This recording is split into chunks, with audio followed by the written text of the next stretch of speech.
Out here, at the edge of the Terran frontier, time doesn't pass. It rusts. On Waystation Gamma, a forgotten outpost haunted by skeleton crews and flickering lights, Evan Ward was doing his best to rust along with it. At 38, he was the station's mechanic, its cook, and a man burying himself in the hum of recycled air, hiding from the ghosts of a failed life back on Earth.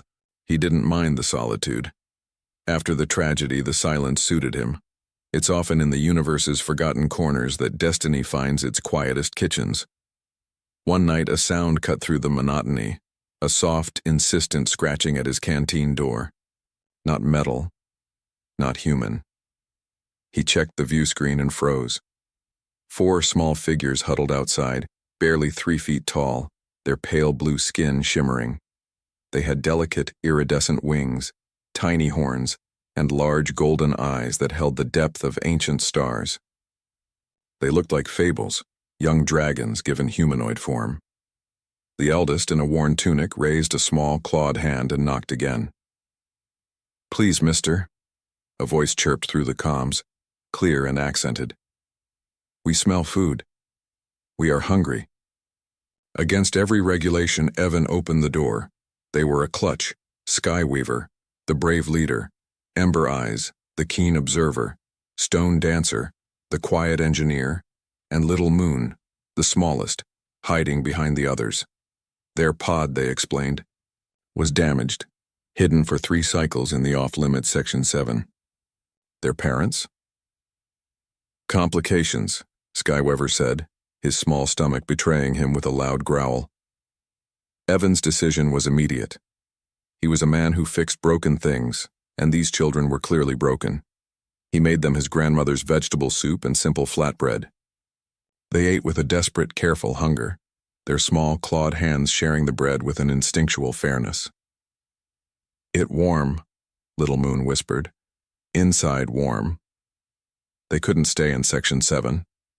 Evan moved them to a sealed cargo bay, smuggling in mattresses, heaters, and food synthesizers.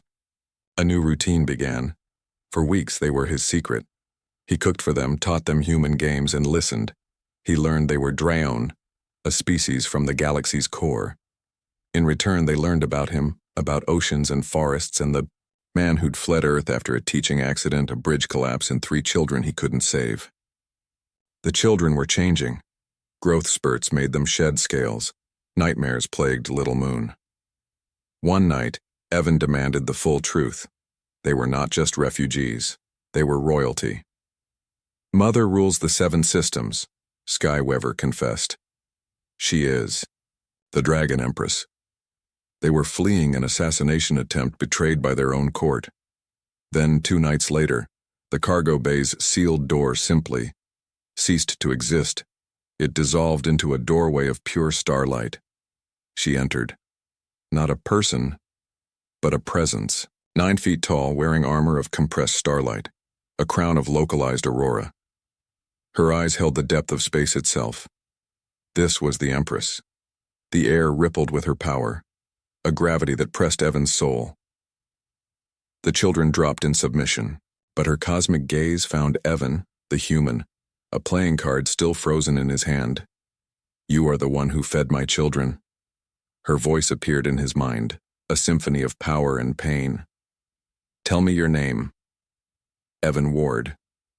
"Evan Ward," she repeated, the name echoing like a celestial record. "Who fed dragon children without knowing their worth? What price do you demand?" "Price?" Evan stammered. "They're kids. They were hungry. What was I supposed to do?" It was then he told her his story, the children he lost, the guilt that drove him into exile. Little Moon, small but brave, walked to him. "You saved us, Evan," she said simply. "All 4. The Empress understood. You exile yourself for those you couldn't save, and the universe sends you 4 you could." She made him an offer, not a reward, but a purpose. "Come with us. My children need a teacher, not for politics, for kindness." Evan looked at the 4 children who had fixed the broken parts of him without even trying. "Okay," he said. "Yes." Before they left, the Empress touched his forehead. He felt a fire, not burning, but changing. "I gave you time," she said. "Dragons live long. It would sadden them to lose you." He was given a second heartbeat, made of starlight. 3 months later, Evan was living in the Imperial Palace, a moon-sized structure that existed partially in the star realm. He was disrupting millennia of tradition, teaching the royal cooks human breakfast and the royal children empathy. The High Tutor, Stellar Wisdom, was appalled. "The Empress indulges you," he hissed. The Empress, her voice cut through the room, recognizes wisdom in unexpected places. "You are teaching them to be both cosmic and kind. That is why I brought you here." The true test came at the great feast for the 47 governors. Evan cooked, but the children, in a move that shattered protocol, insisted on serving. "If Evan does it," Skyweaver declared, "it cannot be common. It must be special." The sight of the imperial heirs serving soup stunned the assembly. When Governor Cosmic Law protested the indignity, the Empress laughed, a sound that made the stars pulse. "Dignity?" she challenged. "My children have learned more of leadership in 3 months with Evan Ward than in years of tutoring. They have learned that authority means nothing without empathy." She declared the Evan Protocol. Henceforth, all leaders in the 7 systems would spend 1 day a month in true service. A simple act of kindness in a forgotten cargo bay had just rewritten imperial policy. 5 years passed.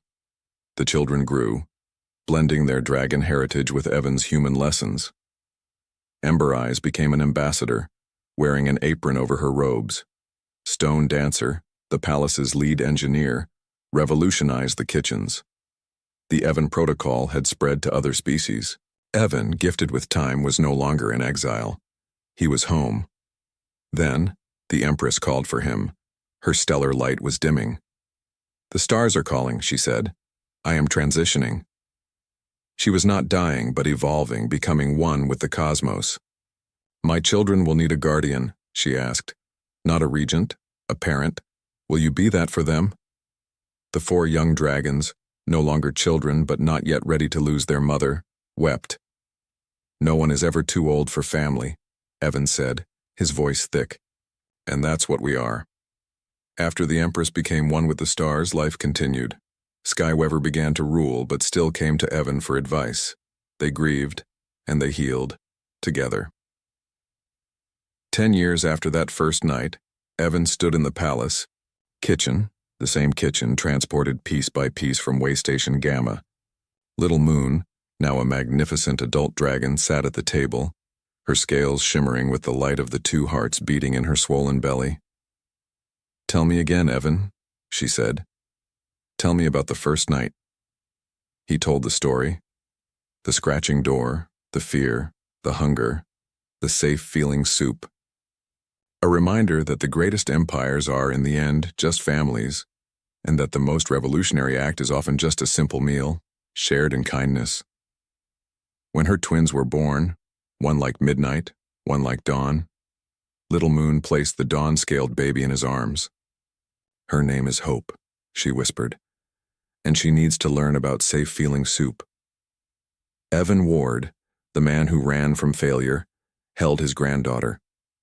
He had thought he was feeding 4 lost children, but they, in turn, had fed him, fixed him, and given him a purpose written in the stars. He was no longer Evan who fixes machines. He was Evan who fixes everything, and in a kitchen that had traveled the galaxy, surrounded by a family of dragons, he was finally, completely, whole.